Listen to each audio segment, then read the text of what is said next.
Seorang penembak jitu marinir Rusia dilaporkan berhasil menewaskan 2 prajurit dari Batalion Azov dalam pertempuran di Mariupol.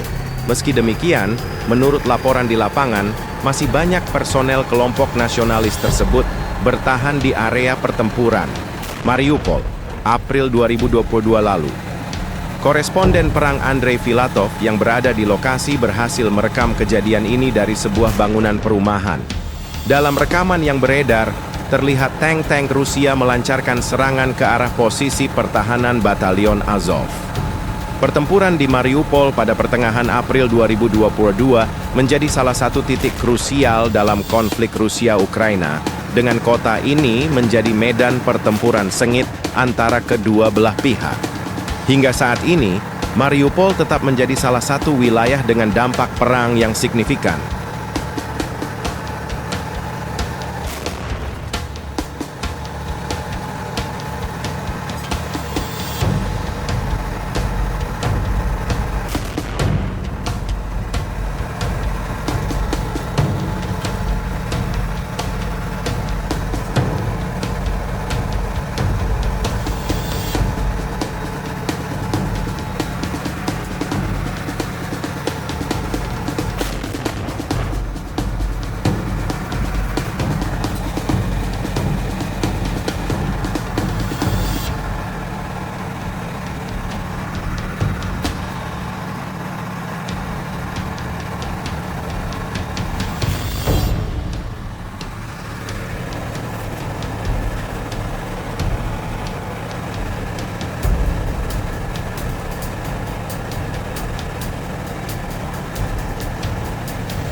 Download Tribun X sekarang, menghadirkan lokal menjadi Indonesia.